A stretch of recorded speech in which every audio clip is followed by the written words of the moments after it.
this is Kaz from Risk, and welcome back to Koppai Podcast. We took a little break, but we are back with Koppai Podcast Episode 9. I'm one of the co-hosts, Kaz and Risk, joined alongside Mr. Koppai himself, Zak Risk.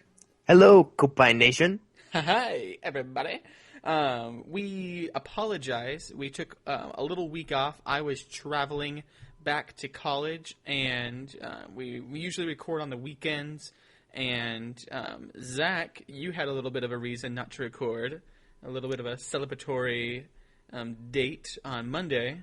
Yeah, the day that the show would have gone up normally. Well, since you were traveling on the Sunday when we would normally record, we thought, potentially recording on Monday, but it was a bit crazy with what you had going on. You had to be back in class, and I had celebrating my 10-year anniversary with my fiance.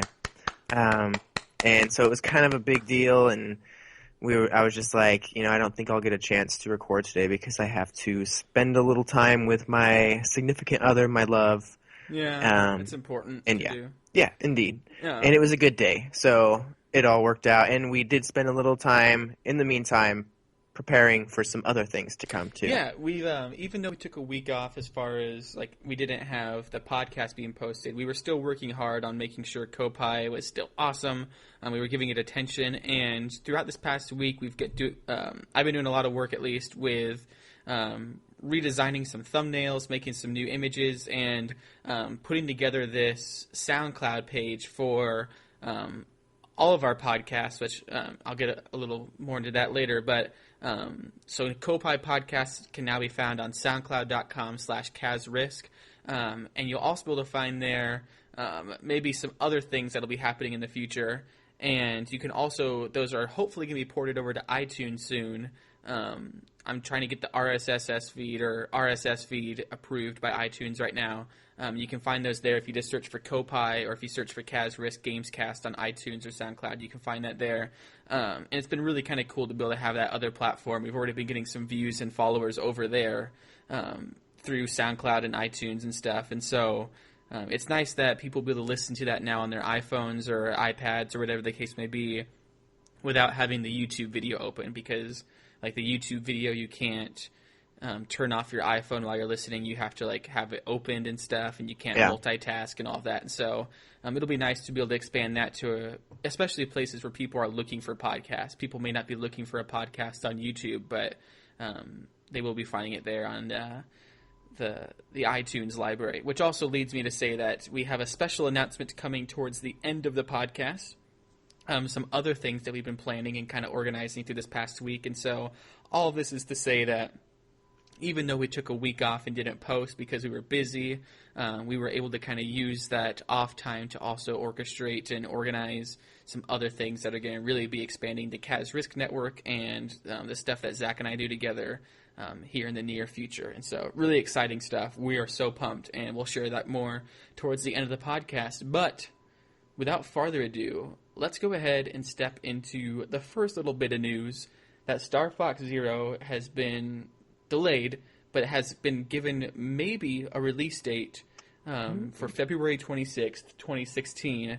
The Danish retailer Coolshop published the release date on the official page for the game.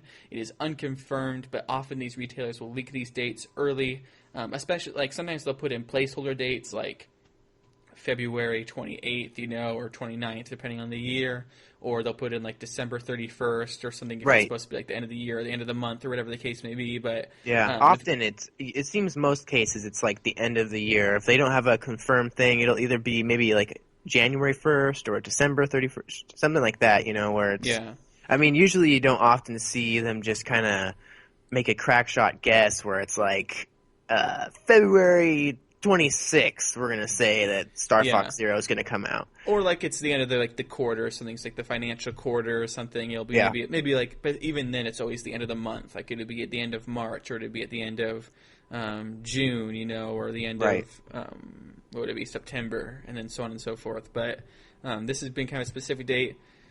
That makes sense with what they kind of were initially going for, because they had initially said they were going to be releasing Star Fox Zero on November 20th, and that they wanted to delay it into the early spring next year, which would make sense for February 26th then to be the next date. That just seems like kind of a Nintendo day, like, oh, end of February, let's release a Star Fox game. So I believe it. It seems a little strange to me. Just like, I believe it, but I don't know. It just seems okay. Like, just a little random. I guess they're running light on their games that they have. So they really need to be smart in, I guess, how they position these out, like with Woolly World and then Ultra Smash Tennis or whatever they have coming out. There was here some new in coverage holiday. of that this past week, too. Yeah, I saw that. But, yeah, February 26th, it just seems like, okay, I just thought Star Fox Zero was going to be a bigger title for them, and it just seems a little, like, insignificant date to me. Like, it seems like the big games, come out either in the holidays or towards, like, the beginning of summer or towards, like, the end of spring, Like, if they're really going to push, like, and do the marketing correctly for it, it seems, January and February are kind of the lackluster months of entertainment in general, it seems like. And so it just seems kind of strange to me that they would choose that and not just delay it a little bit longer and make it a little bit better. But it could be also that, the NX announcement could be coming up really soon and they just have to finish it up, because if they push Star Fox Zero towards the summer and then announce the NX, it'd be a kind of a chaotic moment of Wii U games. And so I can see that playing into maybe why they're going. Yeah, like I could see like Star Fox Zero being a February release, like for that spring title, and then Zelda U/NX being a summer release to be a launch title for the NX and all of that and stuff, which we'll talk about the NX later. But to go back to that whole it being kind of a weird period for video games with that kind of January, February, March time, that was actually really brilliant with a game like Dying Light, for example, where that game was derived because it came out in, what was it, January? Like late January, I thought. Yeah. And it was kind of after everyone had played their holiday games, had kind of been like wanting something else, and it's like, oh, here's Dying Light. And it was really nice to have that new and refreshing game. And that kind of the same situation where people are getting kind of tired of Battlefront, or they're getting tired of maybe Mario Maker by that time, or some people are already kind of getting burnt out on Mario Maker. And that could also kind of be a good time for maybe some new Smash DLC to coincide with Star Fox, with like Wolf or something. So I could see February being a really good time. Yeah, definitely. Well, it was said about Dying Light that if it would have come out in that period of time of the holidays or even just the fall, that it would have been crushed and nobody would have recognized it and it would have been pushed aside. And that's exactly what everybody was saying about Star Fox, was that it was going to go against all of these major holiday titles, and it makes a lot of sense. And it almost seems like maybe because it made me think when I see February 26th, Nintendo can do a lot of magic in a few months with their games, do a lot of improvements. Well, they did like Wind Waker HD in I think 6 months, they said. Yeah. But it did seem like, okay, it's a few months after a few months delay. It's not like an extreme delay. Like they really came to terms of like, we have a problem on our hands with like the graphics and the feedback that we're getting, so we really need to go in and kind of reconsider things. It seems like they kind of stuck to their word of what they were doing, where they're just going in and fixing a few more things and not really doing a huge overhaul on this game. And I'm sure they've done some visual tweaks and things like that. But yeah, it definitely makes sense that I think that it had that potential of going against being crushed in the holiday market, and this will be a perfect window for it to thrive. Probably, I'm hoping. Yeah, definitely. Yeah, I believe it. I don't not believe it. It's also a Danish retailer, Cool Shop, that's making it. So that's always like, okay, whatever. But it's believable. I honestly don't really care one way or another. It's not like if they were to be like, hey, this like Super Mario Galaxy 3 is set to release February 26th, and I'd really be digging into the credibility of Cool Shop and be like, is this true? Like, I kind of am indifferent whether that's true or not, but at the same time, it's neat to discuss, like, would a February release work for Star Fox Zero? Absolutely. Like, and I wonder, is February 26th any sort of significance for Star Fox? Is that just maybe an anniversary? I didn't check on that. Leave a comment down in the comment section below if you know. Mango Viking, let us know. Yes. down below. But yeah, moving forward in the news, unless you had anything to add to Star Fox Zero, it is rumored. Oh, No, not really. I don't. no. Okay. Okay, right on. It is rumored Nintendo is about to finally announce their first real mobile title. The Wall Street Journal said that on the 23rd, Nintendo could unveil it in the next week. So that was just a few days ago. And knowing our luck, probably by the time we post this podcast on Monday morning, they'll probably have announced a big slew of information. So that, pardon us if this is outdated, but we can still discuss it a little bit and kind of just, even if they've revealed a mobile game by the time we post this or something, we can still kind of talk about just the grand scheme of their mobile agenda. If they were to announce it in the next week, that would be getting to the announcement around the time they said they would, which was the end of the year, like by the end of 2015. And so it'd also be nice to talk about how they're going to go about this, what the game will be, and do you want to go ahead and discuss the analyst opinions now, or do you want to go into maybe just how they're going to go about this and what the game will be? Well, let's look at some of the, let's look at some of the analyst opinions, I guess, first. What kind of people are saying about this possible announcement? And I guess there's a few, it seems mostly out of Japan. These Japanese analysts have gone and given their opinions to the Wall Street Journal and said that there's a varying amount of opinions. Some think like this is a desperate move. It's not a choice that Nintendo wanted to make. We believe that this is now going to be the core of the Nintendo. Says another analyst. If Mario fails, it could be game over. If he gets past the next stage, he unlocks a completely new market for Nintendo to conquer. So it seems like there's like the first one there it's a desperate move. It's not a choice they wanted to make. We've kind of heard this before. I kind of agreed with that a bit because I just really can't see Nintendo ever have going this way if things weren't maybe looking a little grim for them. Yeah. And thinking like we have to be smart and kind of because I mean you don't see Microsoft or Sony going into the mobile market and doing these kinds of things in the same way that Nintendo is right now. So, I mean, it seems completely you do see unique. kind of Windows going pretty hard at that. Like, through Microsoft, they're attacking all sorts. I mean, they're even talking about bringing Halo 5, or I guess they've always been talking about bringing Halo to the PC, but I mean, they're considering that more, and they've really kind of adjusted to that whole having streaming technology on the PC and stuff. Like, well, they're really starting to fudge their lines. Yeah.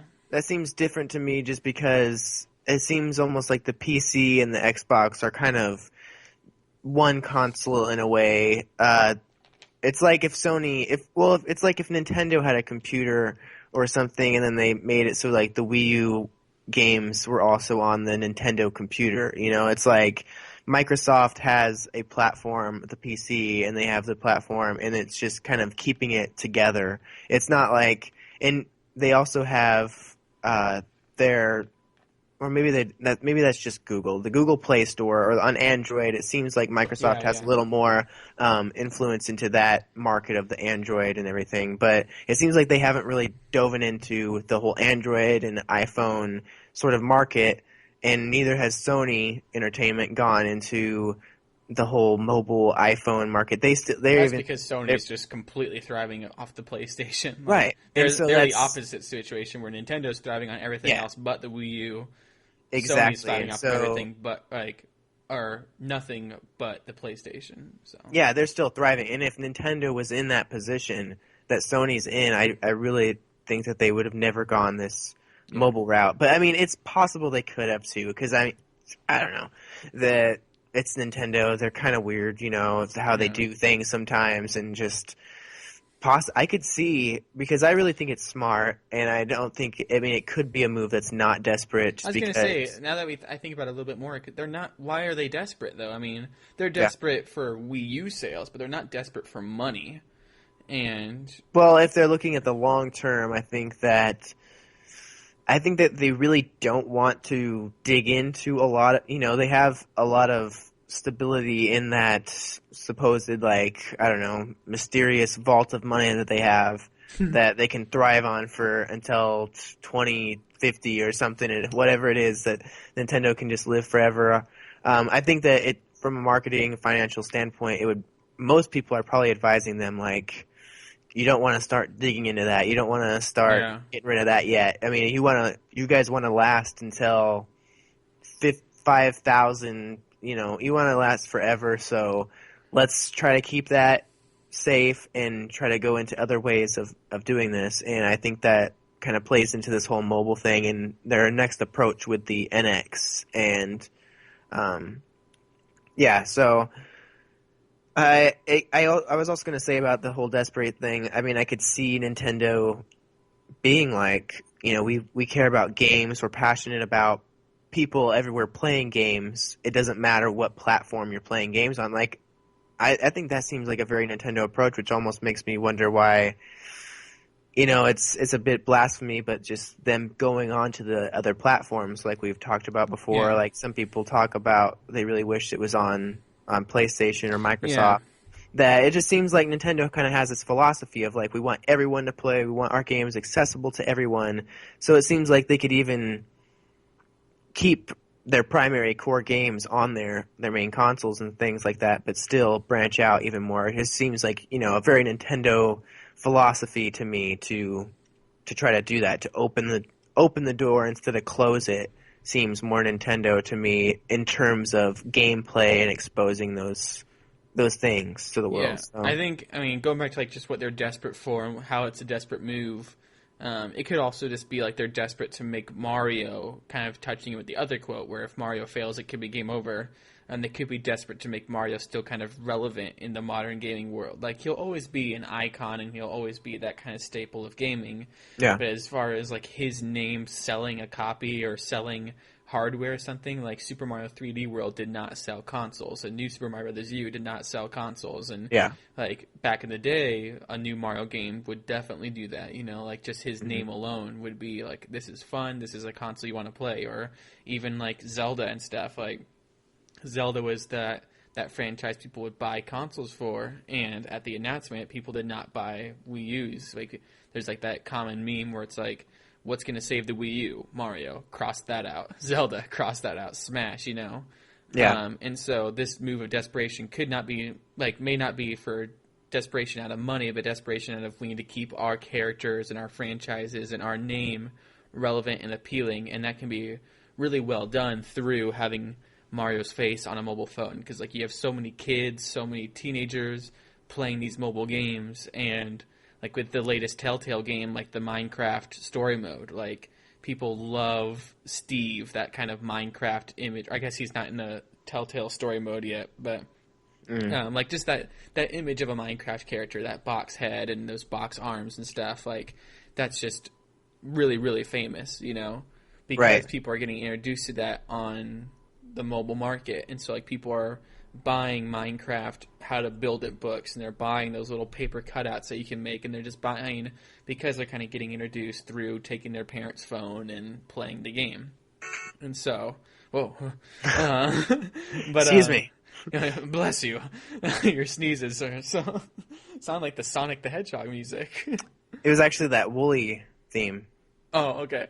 Our intro song. Okay. Yeah. But yeah, thanks, Balby, by the way. Balby is a YouTuber, youtube.com/Balby. He's incredible.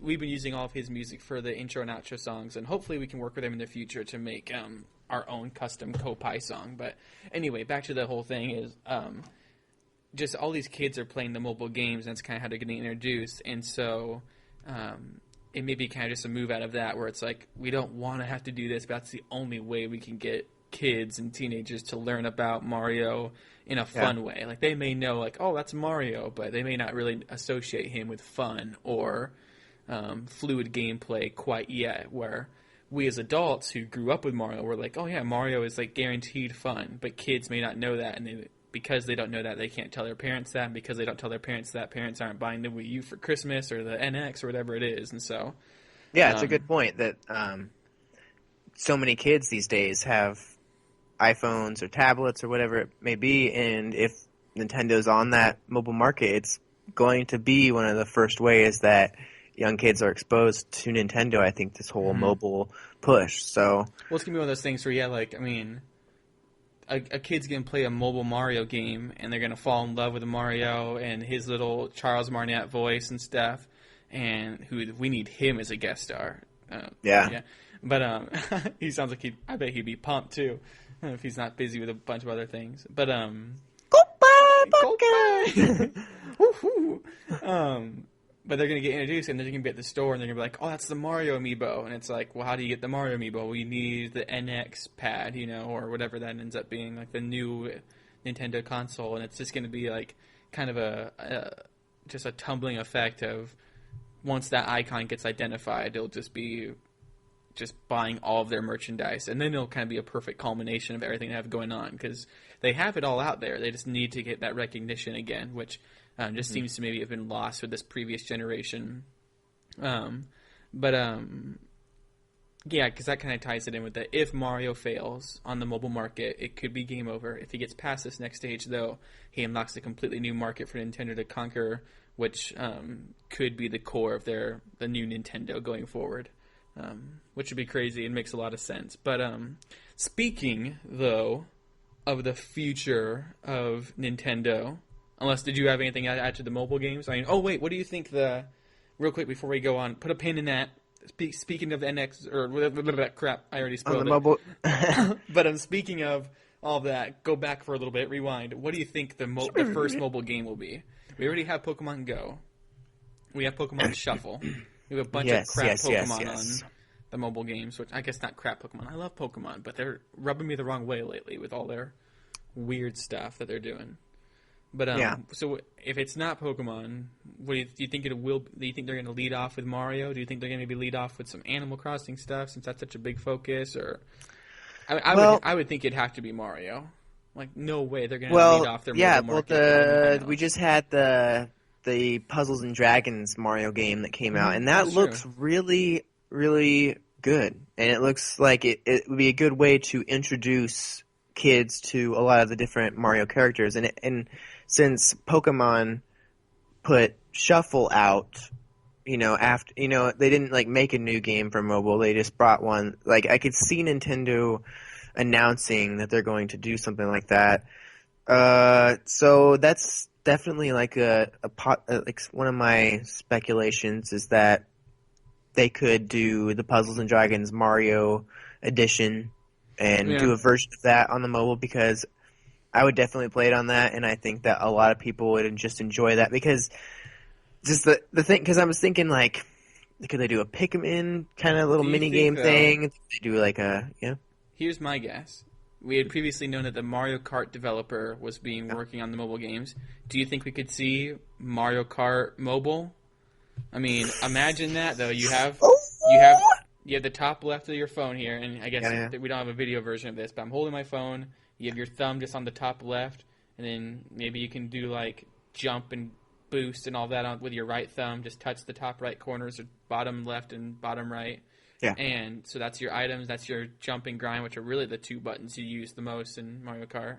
Yeah. And then you just use motion controls to drive and move. I could really, really see, especially with how popular Mario Kart is. Yeah, that'd be insane. And then especially online and stuff, just connect with people online, and then you have your Mario guy, you touch your little controls and stuff. And they could easily maybe even make that. I don't know if they can make it compatible with the Wii U version. What if they made an endless, a Mario Kart runner, Sonic Dash? Only it's you just drive it forever and ever. Or it's just kind of like Sonic Dash, only just with Mario, just not even in a cart, but it's just you have World 1-1, and then the camera just pans around, and you have to run and jump and hit blocks and stuff, and just jump over Goombas. Actually, that could be really cool. But that'd be so uncool, though. It's just another endless runner game, only it's Mario running and jumping. It's just well, that's what I was kind of thinking, too. I don't want it to be too... that's why Puzzles and Dragons came to me, because I don't want it to be a Mario game, on the mobile, where you have to run and jump and do that, because just touch controls, they're just not as good as anything else. So I want it to stick to kind of those types of games like Puzzles and Dragons and the Shuffle and Even like we were just talking, like the item and just using one touch control for the, to jump and to do your grinding and stuff. I think that's fine, or drifting but anything going too far beyond that, I think is pushing it. Like, so I don't know. I can really see like just Mario Kart, just mobile, or just even call it like Mario Kart. Mario Kart I think is like the perfect idea because it has the motion controls and it could have very simplistic button interface, just the items, and I mean you could even, I don't know how that would work, but it's something where I could just like see just like bottom left, hop it up like to do your little flips in the air and stuff. Yeah, do a little quick motion. I mean, because they already basically have all the controls just from the Mario Kart Wii or even Mario Kart 8 motion controls. Like they have all those built in already, and like that's really intuitive. People know that, they're familiar with it. Like Michaela, my girlfriend Michaela, just like does nothing but that. Oh, you want to pause? What's up? No, I would say it would cause such a... cause. I'm like, oh, you want to stop? Okay, well we'll be right back with a brief break. No, I just think that it would cause such a buzz, like, just because of how many people own mobile devices. When Mario Kart comes onto mobile devices, I think it would seriously be... I could see it on news programs and people doing it on late-night talk shows where they're like, I just finally got the Mario Kart mobile app. Let's just try it out here. It'd be such a historic big moment to have such a iconic franchise, which is what I hope they do something like that and doing it like in a franchise, because I think if they go about doing like a Mario game, I don't know if it'll be as historic as doing something like Mario Kart, because Mario's a face and he's a franchise.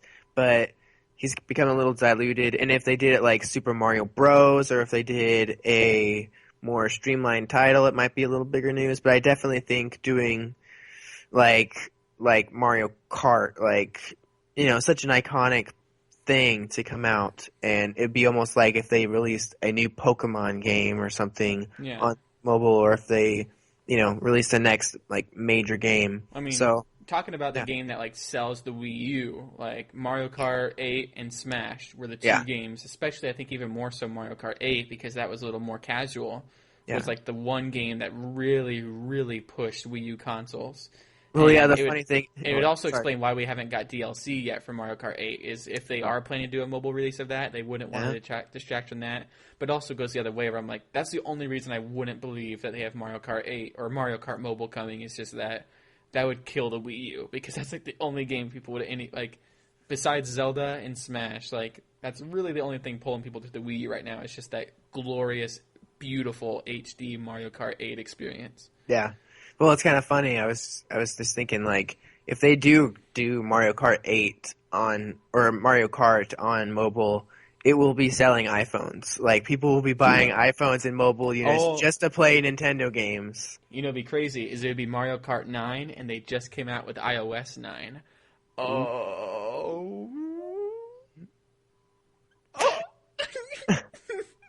It could be called Mario Kart 9 on iOS 9. Koppai. No, but Mario OS Kart 9. Mario OS Kart Racing on the go dash.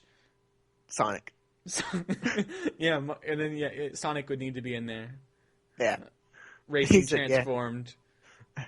Mobile Nintendo NX. Yeah. So there we go. So we have our prediction so far. Our Koppai prediction so far is that Yarn Yoshi is the next Super Smash Bros. Character. Yes. And that the first mobile game by Nintendo is Mario Kart. Mobile Dash Go Sonic NX at the Olympic Games. Yeah. Yeah. Okay.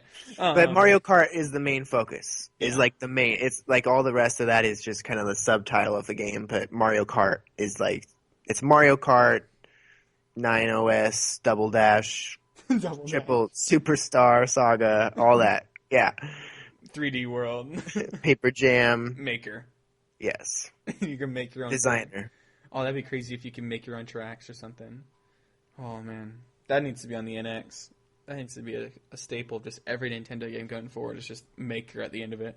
Zelda Maker, Animal Crossing Maker. Yeah, Mario Kart Maker would actually be like the people say Zelda Maker, I think Mario Kart Maker would be the most logical next one to do. Because it also would continue the Mario in it, and it'd be so easy to do tracks. Yeah, well, I think you can do tracks in, like, Little Big Planet or something. Like, you can make your own tracks in that, or, I don't know, there's games back on the 360, like, I'd play, like, at just, like, stores and stuff that you could just, like, design your own track real quick and race on it. Like, it was just so easy. On Excite Bike, they released. Yeah. And so, yeah, but that's my big push. I mean, yeah, you mentioned Pikmin. I could see kind of a Pikmin thing on the mobile devices, kind of just like that real-time strategy stuff. Really works well on mobile phones. Or not real-time strategy, but what is it, where it just, like, allows you to turn-based strategy. Yeah. I could see that, like, with a Pikmin title. I could see, honestly, Animal Crossing being a thing where it's, like, since it's all in real time, like, you check your phone every day, and you check on your citizens, or even kind of combine that sort of Amiibo Festival, Happy Home Designer kind of mini-game thing around the animals and stuff. Mm-hmm. But then again, like, I could also see all this coming in the future. The question kind of is what's going to be the first one, and I think they really probably would want to lead off with Mario, would be my guess. Yeah. But yeah, leave your comments down below on what you think maybe their first mobile game, what you like to see from them, and if you think these quotes are true with the whole concept of Mario needs to kind of be the leader here, this is a desperate move, and this is going to be the core of their franchise, or of their business model going forward. But now, speaking of Nintendo's future, the NX development kits are being sent out more and more. We're getting reports of them all over the place. People are saying different things. They've got them, and it's really kind of confirming the previous rumors we've discussed of it coming out in 2016, along with the announcement discussion in 2016. Once again, the Wall Street Journal sources have said that the console will include a mobile unit that could be either used in conjunction with the console or taken on the road for separate use. And we've discussed this earlier with the leaked news that a portable could be launching first. And the other big point of news, I don't know if we've discussed this in the past, but the big thing that's I've kind of pulled from the past couple of weeks is that the NX is using leading industry chips, processing chips. AMD, I think, is the exact brand, although I'm not quite sure, where their computers that they were using, like, to kind of work with this development kit, like, their computers had to be top-notch in order to work with the development kit. And what that means, just kind of in simple terms, is the NX is going to be freaking powerful.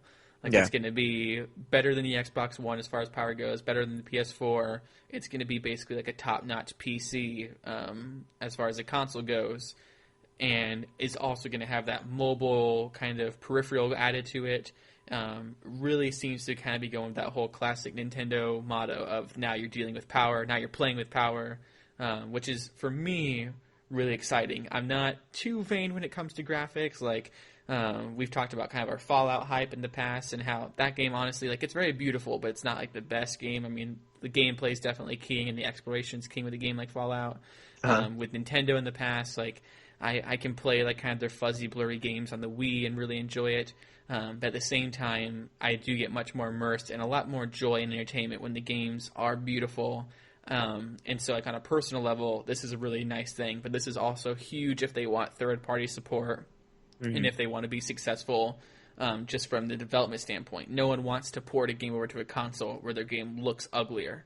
And at that point, it's not even the fact that it looks ugly just on its standalone. It's like being shown in comparison to other consoles and stuff. And so that was kind of a big announcement. We can talk about that for a bit. But one thing that I thought would be kind of interesting with all this is the fact that if this is going to be coming out next year, like, it would be kind of getting, I mean, the Xbox One and PS4 have had a few years on the market, but it would still be getting in pretty close to their beginning as well. So it would be, in the long run, it would be alongside the Xbox One and PS4 for quite a bit. Yeah. And could even maybe start getting some of the Game of the Year editions, some definitive editions, and really start having the same kind of catalog of games that the Xbox One and PS4 both have. Like, you have a game like Star Wars coming out soon. Yeah. And you have Fallout 4 coming out soon, and you have even like Tomb Raider coming out. Like, and I could easily see Star Wars Season Pass edition or Game of the Year edition coming out on the NX. And I could see Tomb Raider, Rise of the Tomb Raider coming out like after the Microsoft deal is over on the NX and PS4. And even like maybe Metal Gear Solid 5 Game of the Year edition coming out on NX. Like, which is crazy stuff to think about, but that could easily be happening if this is going to be as powerful as they say it is. Yeah. Well, we did. I don't think we touched on it in those quotes before, but when they said that we believe this is now going to be the core of the new Nintendo, with speaking about this NX stuff, I really don't think that mobile is going to be the core of the new Nintendo. We did kind of discuss about how we think it's going to be more of a way to introduce people to Nintendo's more hardcore console and handheld base. I think that the mobile unit will not. I'm not thinking it's going to be like their big focus, especially if they're using this industry-leading chipset and they're trying to make this super powerful. I don't think that. When you're talking about the mobile thing, are you talking about like the portable part of the NX, or are you talking about like their mobile phones? Well, the analyst opinion that they had, one of the quotes was, "We believe this is now going to be the core of the new Nintendo." I think that is not. Embellishment for the NX. Right, exactly. And I had heard actually a story that relates to the industry-leading thing, that somebody had received like a demo of some tech demo, and that they were having trouble running it on their like super high-tech computer. And so a whole bunch of people were like really happy about that, to hear that news, that this tech demo of things that could run on the NX were having troubles running on some really industry-leading PCs that people were getting when they were finally sending out these dev kits. And which, I mean, it's a development kit. It may not reflect the final product, but it is kind of them sending out their rough idea of how powerful the console will be. And so even if it's not as powerful as it's being sent out to be, the bottom line is it will be very powerful, because like the development kit is proving to be like above and beyond. So if it's not, even if it's not above and beyond, it'll still be above. Like it'll still be very, very strong, very, very powerful. And the cool thing is with kind of this push for what seems to be kind of how it'll go alongside the Wii U and 3DS, at least for like the beginning part of it, and how they've talked in the past of this kind of being a third pillar alongside the other stuff they already have going. It seems like it's being built in mind with the ability to carry over that virtual console, carry over that Wii U library, and really support the other things they've already been doing, and really kind of bring in the future and stuff. And so what's cool with all of that is it seems like it's going to be basically a super powerful computer console, while also still being what Nintendo's known for, which is their intuitive, innovative controls, and also really kind of being a Nintendo box where they have all of their previous emulations and all of that carried over. So it's shaping up to be pretty awesome. Yeah, one other thing that, to add to your point of how it's kind of releasing not too long after like the Xbox One and the PS4, and will be kind of alongside them if they release it quick enough, that it will in the long run end up sort of being alongside, instead of the Wii U being alongside them, the NX will be more of their contemporary, and like maybe be a little bit beyond, because it seems like it almost was a smart thing in their decision making to do this Wii U a little bit earlier, because it sort of, when it first came out, it seemed to make people think like, why are they coming out before the PS4 and the Xbox One? They haven't seen like what they're going to do yet, and most likely they're going to be put to shame once they do their thing, because they're going out a little too early. And it ended up being, I think, a somewhat smart idea, good and bad, but on the bright side, that it gave them this sort of transitionary console that now that they've released their consoles, they can shove aside this Wii U and come out with their more powerful one that ends up staying on the market throughout the life cycle of the Xbox One and PS4, and possibly blowing up a lot bigger. But what I was thinking of is that it's been been talked about for a while, about how just the PS4 doesn't have that many first-party titles yet. Mm-hmm. And even the Xbox One is a little bit low in first-party titles, but especially the PS4, it's like they've had some remasters come out, but like Bloodborne, and what else really can you really think about that's exclusive to them. Uncharted Collection. Yeah, but that's another like remaster. Yeah.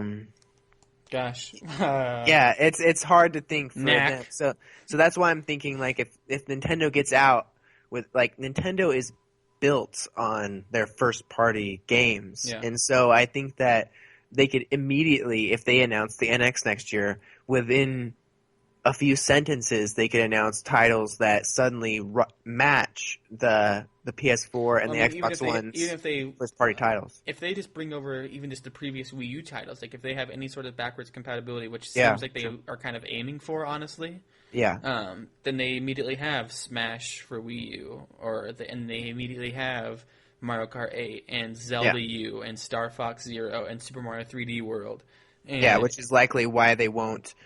Which is likely why they're saying, Zelda is still going to be on a Wii U title because they're just not concerned because they've made it so that the NX is powerful enough that it's no longer going to be an issue to do all these emulation things that they've done before, which will also, I'm sure, help their virtual console, which maybe for the longest time, I wonder if they've been frustrated, like, they have to do all these things and bug testing and like going through and playing and making sure it all runs nice, and this kind of slower, steady stream of virtual console games, maybe going this extra push of technology will allow them to more efficiently port all those old games and make it so that they're virtual making it consoles. A computer, like that's been the big thing with the PS4 and Xbox One is they're no longer really consoles. Like they're basically just little computers, like with their own kind of operating system that makes it fluid on a TV and really work on a TV. But at the end of the day, developers keep saying like these are it's basically like porting a computer game over, and that's why it's been really really easy for third-party developers to do that. And like I think that's even like why a game like The Witcher 3 is finally like really well supported and pushed onto consoles, is because while they had been previously really focused on PC games, now they're able to do the console stuff, and it's why mods are coming to Fallout 4. It's because it's very similar infrastructure on the Wii or on the PS4 and Xbox One, so like they can easily add mods over there and stuff. And it's kind of why they've been doing that. And so it seems like the NX is going that similar direction that the PS4 and Xbox One have gone, where it's basically a little tiny computer, in which case emulation would be very easy because we've had emulators for NES games and SNES games and N64 games on computers for years now. And so for them to be able to do that now would just be really simple. And then just the fact that it's Nintendo, they've really been able to have a strong focus and a development team that's been able to do backwards compatibility for a while now. And I've never really, I don't think besides obviously the GameCube, because that switched to discs, ever since then they haven't had a backwards compatible console. Like GameCube wasn't backwards compatible, but then Wii could do GameCube games, and then Wii U could do Wii games, and it makes sense for NX to be able to do Wii U games, especially with them kind of ending the Wii U so suddenly. I would be really surprised if they're like, hey, Wii U's over, and we're completely killing it. Like, you can't even use your Wii U games on NX. I really doubt that. I'm pretty sure they're going to keep it so that you can play all those games, because they've done this really smart Mario Kart 8 and Super Smash Brothers and then Super Mario Maker, and keeping the stream of like high quality games that last a while, and that their DLC plans with them, and just how we've discussed before about Smash DLC. We're still not done with Smash DLC. Now that you mentioned Smash alone, like there's no way they're going to announce that Shovel Knight or Wolf or whatever, the Smash Ballot DLC, and then be like, okay, cool, like that's it. And buy that DLC, please buy it, please buy it, please play Smash, please buy Smash. Oh, and by the way, the Wii U's done. And they're also not going to do a thing where they release Zelda right when they're releasing another console. They're not going to do a thing where they with Skyward Sword, but I guess, but I mean, I'm thinking they're not going to do that again. They're not going to make because a lot of people missed out on Skyward Sword. Like, I don't know the exact numbers, but from what I hear, I mean, I'm sure like it did well, but I do hear a lot of people saying that's like the one Zelda game they've missed. Like Justin Davis over on GameScoop, like he was like, "Oh, I've missed that one." And I know a lot of people like kind of nod their heads, like, "Yeah, I never played it," or people maybe did play it but didn't play it because of the motion controls. I mean, it's just a lot of people did miss that and stuff. And I mean, similar things with like The Last of Us, for example, was really missed on the PS3 because everyone at that point had sold their PS3 to save up for the PS4. Like, and that's why they did the remastered version of it, because just a lot, like, I think 80% of PS3 owners missed that game or something, or missed, like, Uncharted 3, I know was a big one that was missed because it was towards the end of the console period. I mean, people just really check out towards the end, and especially with it being released next year, like, I mean, probably months prior. I mean, right. But then again, with Zelda's an example where I think Zelda's going to be on the NX natively. Like, that's not going to be a port or anything. Like, that's going to be almost, like, made for the NX, with the Wii U being a version that happens to work, you know? Yeah. Like a secondary thought. But yeah, really cool to kind of get hyped about the NX. How they've kind of, I think every Koppai we've had like one more rumor or one more little tidbit of information, which has just been really cool. And it's getting close. Like, with the holiday season's going to go quick with all these games just kind of coming out. Like, November is such a huge month for games, and then catching up on other games, and then the Christmas break will be a nice time to play. Like, it's just going to go by quickly. And then next year, like, I wouldn't be surprised if, like, there's an early January or February direct where it's just like, okay, we hope you get, like, here's our plan for 2016. Like, even if it's, like, phrased that way, like, here's Nintendo in 2016, and they just reveal a bunch of stuff, and then, like, even mention E3. Like, and at E3 we'll share more about this and share more about this, but I think early next year we're getting some sort of direct or press conference or something to kind of just clear the air on what's going on for both fans and just everyone. But yeah, that was a good little topic. That was a nice little discussion between that and the mobile games. I liked that. Yeah, indeed. I'm super hyped for both, for the NX and to see what happens with this Mario Kart Mobile. Mario Kart, yeah. And Zelda NX and Galaxy 3, which better be an NX launch title. Oh, Pikmin 4. Give us Galaxy 3. Pikmin 4. Yeah, isn't it like Pikmin 4 confirmed or something? Like, isn't it almost done? Yeah. I'm not sure about that. I don't know. It was almost done or something. Could be. Like, just like kind of like in a passing by sentence. Like, oh yeah, we've been working on Pikmin 4 for about a year now. It's almost done. It's like, what? Yeah, moving forward, to kind of wrap up the podcast, we have about 2 more things to talk about. First and foremost, Yoshi's Woolly World. You've been playing more of that than I have. I've been busy playing, doing some Telltale games. I got blessed by them this week and have been able to play some of their games, and been doing lots of Fallout in preparation for Fallout 4. Did some Dying Light. I did do some Lego Dimensions. Not Lego Dimensions. Lego Jurassic World, which I believe is also on the Wii U. Is it not? I think all Lego games are. So I've been playing it on PS4 for the trophies, but it is on Wii U if you guys want to go pick that up. I've been having an absolute blast with it. I got it because of Lego Dimensions release, and I kind of wanted to test out the waters of a Lego game. And I love Jurassic Park, and I love Jurassic World. And so far, I've been really impressed with it. It's been a game where it's like, I don't want to play Fallout because that's so grim and dark. I don't want to play Dying Light because that's so grim and dark. I don't want to play Destiny because that's just shooting and action. It's been nice to just kind of sit down and play a colorful, nostalgic game with collecting the studs in the game is so fun. Like, just beating everything up and destroying it to get studs and all that. And so if you want to kind of get into that Lego universe, without spending $100 on Lego Dimensions, pick up Lego Dimensions or Lego Jurassic World for the Wii U, or I think they have some other Lego games like Lego Avengers or Marvel or something, and kind of I think Lego Jurassic World is $40, so a pretty cheap thing compared to Lego Dimensions, and it allows you to kind of see if you like that Lego gameplay. Like, after playing this, I know for sure I want Lego Dimensions in the near future. But anyway, back to Woolly World. You know what's cute and nostalgic and colorful and relaxing? Yoshi's Woolly World and lots of collectibles. Yeah, that's true. But it does have lots of collectibles, like 51 lots of collectibles, stage. And it's amazing. The collectibles are very well hidden, and I'm in World 2 now. I actually haven't moved over to World 2, but I have completed World 1. Actually, I haven't completed it 100% because there's a special world or a special level that unlocks once you collect everything in the whole world. You get the special one, or actually, I don't think you don't have to collect everything. You have to get all of the flowers, I believe it is, or something like that. Okay. Once I got all of the flowers in every level, it suddenly unlocked the special, and the special is amazing. I haven't finished it yet because I did like 2 attempts on it, but man, it's like you have to be super precise, and it just has that kind of Champions Road sort of like background quality in the music, and just you can tell it's like this is for the more hardcore players. And I thought that was a really cool element to throw in, because in general it's been like if you just run through the levels it's not super challenging, but to find everything is there's some creative hiding, and it's just in World 1.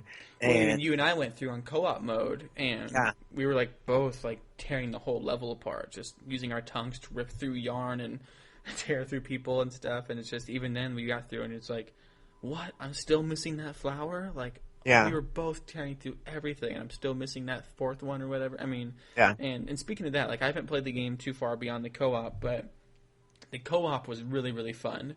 Yeah. That was kind of like you could kind of just go about it yourself and just run through the level like behind or in front of the other person, but it also made for some kind of like Super Mario 3D World was a co-op game you and I both really enjoyed, because there's that competitive nature that Nintendo kind of mistakenly puts in there with the like in Super Mario 3D World you can take the crown from the other person or just interact with the other person. So you kind of start fighting and racing to the level. And Yoshi's Woolly World has that same thing where you can eat someone and spit them out and use them to get through the level in certain areas. But you can also use that to work together. And so that was just a really cool functionality where it was really hectic and almost harder to have both of us in there. And so really worked well together. Like it didn't seem too busy, didn't seem too hectic. If there was any sort of craziness that was overwhelming, it was just because we were doing that ourselves, like on purpose. But the game just kind of allowed that to be whatever experience you want it to be. So that was really cool and really colorful. We both got, we both got all 3 amiibos. All 3 amiibo. Indeed. And when my dog got, I had to rebuy the edition because I had left the room for a few minutes, and my dog grabbed it up off the shelf and was laying there on the floor shredding the back of Yoshi. And so, do you still have it, the torn up one? Yep, I still have the torn up one, and sell it Kayla, on eBay, like. Kayla was thinking about trying to sew him back together and fix him up, but I'm not sure. But I did. That's a PSA for everyone out there. That's the term, right? PSA, like a public service announcement. Like, don't, if you have this Yarn Yoshi amiibo, don't leave it anywhere where your kid or your cat or your dog or your pig or your parakeet or your whatever animal you have, your owl, just don't let your animals get to it or your kids get to it and tear it apart, because it's very cute, very cuddly, and very terrible. And terrible, no, like, you know what I mean. Yeah. Not terrible. But it's just, the other amiibos, like, and stuff, like, your dog can chew on them and stuff, but this one's, like, almost asking for it. Like, it looks like a chew toy, and it's just the size of their mouth. Like, it's just perfect. Yeah. And so, be careful with it. I love them and stuff. They're really cute and cuddly. I have all 3 of them up and opened and stuff. They're just kind of sitting there, like, in a little army position, ready to go. Yeah, my pink and blue are still in their boxes. Yeah, the only amiibo I still have in my boxes are the classic and the. And actually, my color. new one is still in the box too. I haven't opened my new one after I purchased it. Yeah, maybe you should just leave them in the box for now. That's what I'm like. But yeah, the only ones I have in the box still are just the Pixel Mario for the 30th anniversary. Both of them are from Japan. I have the classic color and the modern color, and it's just they just look good in the box. But I'm gonna tear them out eventually. Every other amiibo I have has been opened. But yeah, speaking of amiibo, we can talk about that for just like a brief second. They've been doing really, really well at restocking amiibo. Just to kind of, if you've kind of been burnt in the past with amiibo and haven't been able to find the ones you want, maybe go back to the amiibo section in a store or check on Amazon again. A lot of them are pretty reasonable prices, and a lot of them have been restocked in really nice quality in stores. I know I just saw a store the other day that had like 1 million Dr. Mario. I know Shulk has been restocked in a lot of places. The retro pack is in a lot of places, a lot of GameStops and stuff, and they're just really good quality, lots of abundancy, and just it's been really easy to get amiibo. Like, you still have to kind of fight for some of the more rare ones, but if you're quick and intentional with getting them, you can pretty much get them at regular price right away. And so that's been nice. Like, even the Yoshi ones, like, I didn't pre-order mine at all, and I was able to get the green one on my own accord, and then you were able to find the pink one and the blue one for me pretty easily. And so yeah, just letting you know, all you Koppai listeners, amiibo are doing better. They're handling the situation the best they can, I think, where there's just the nature of business where they don't know exactly what to expect and who's going to buy certain characters and what what's going to happen with that and retailers and stuff. But they are, I think, listening and trying to make it as easy as possible while also being smart financially. Yeah. But yeah, I had mentioned that I've been playing lots of Lego, lots of Fallout in preparation for Fallout 4 coming out November 10th, which isn't a Nintendo game. Maybe on NX. Maybe they'll do Game of the Year edition on NX. You've been playing lots of Sonic the Hedgehog 2 3D. Yeah, not a ton of it, but sometimes just late at night, before bed, sometimes I'll go in and do another level of that. It's really awesome because Sonic 2, it's just one of those first games I ever played, and such an iconic, nostalgic game and it's just a great game too. And I was just thinking about this the other night too. I was laying in bed playing it, and I just said to Kayla, like, this, back in the day, this would have just been so nuts to. Yeah. You never would have thought that I'd be playing on a Nintendo console in 3D, like Sonic the Hedgehog 2. Never would have thought about it, and it's just awesome. And yeah, it's really cheap. So I would definitely recommend that if you're a Sonic fan. And, of course, it's Sonic 2, like one of the best game soundtracks ever. And it's the classic, Sega does a great job at their 3D ports where Yeah, they do. it has all those different settings, and you can do it in the classic, like, CRT. And that's a pretty cool effect. And yeah, so I'm loving that. And, of course, I am playing Fallout 3, a lot of Fallout 3. I'm like 30 hours or so. Too. Yes, you have, and we've been talking about it, and we've getting been talking super about hyped. So much that we cannot stop talking about Fallout 3 and Fallout.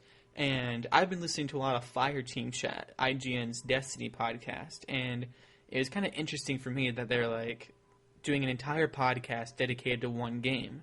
And I was like, man, I really wish that there was like a Fallout podcast. And I searched around, and there's a couple out there.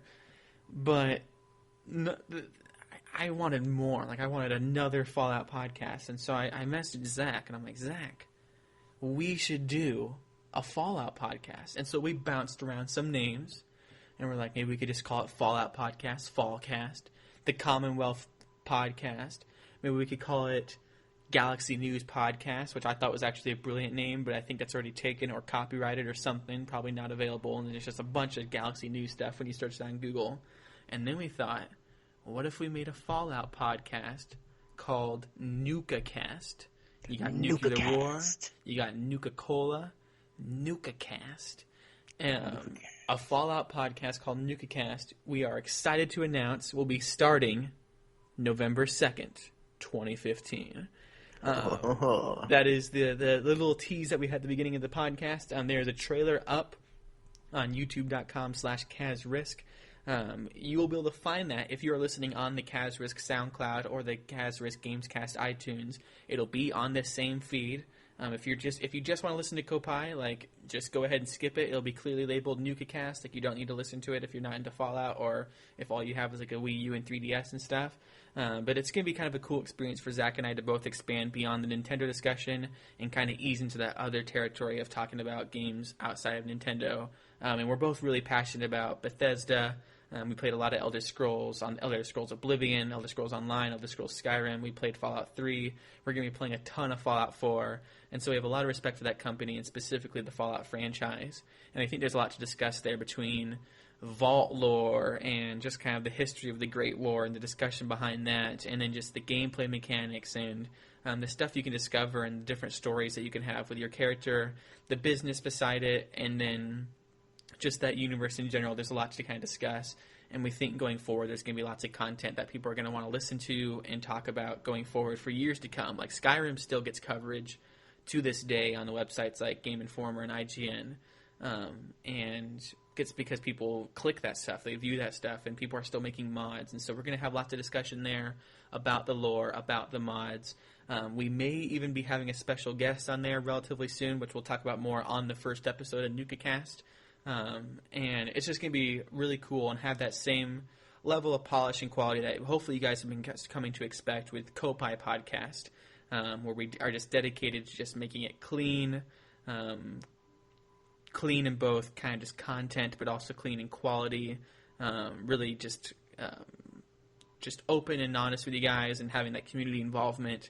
And yeah, just I think it'll be really, really cool. I'm super excited. I think it's going to just be one of our best projects yet, like one of the best projects I've had in the Kaz Risk Network, and I think Zach and I are both going to be able to really build it up well. And so anything you want to add to that Nuka Cast hype? I mean, I'm super hyped for it. I am finishing up. I've played a lot of Fallout. Well, most of my experience with Bethesda is with like the Skyrim and the Oblivion. You know, I spent, I think we talked about this in the last podcast where I said I spent something like 600, 700 hours playing Skyrim.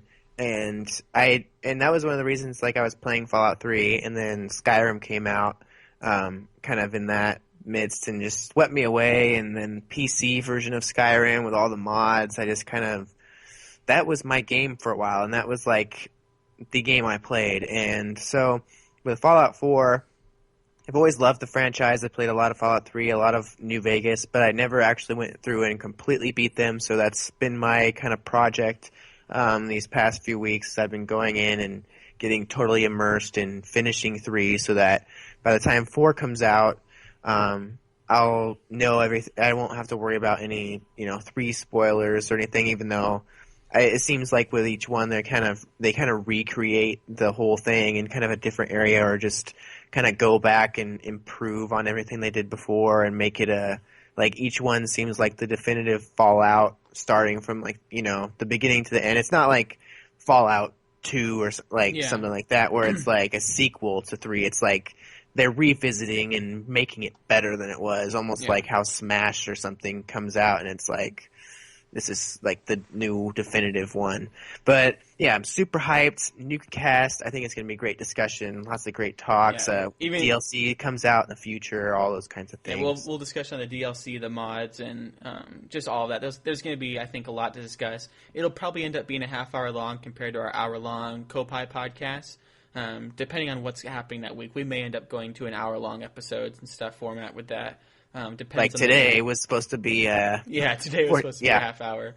But yeah, Nuka Cast will probably be in that half hour to 45-minute time range, hopefully, just because we don't have a ton of time to dedicate to recording all these podcasts and stuff, and editing them and posting them and making them a blog format and getting them on SoundCloud and iTunes and stuff, because it's only the two of us, and it's hard. So hopefully, though, it all works out. And, be sure to follow us over on SoundCloud and iTunes and subscribe on YouTube if you haven't already, especially if you're interested in that Nuka Cast podcast. And share it with your friends and let them know that they're coming.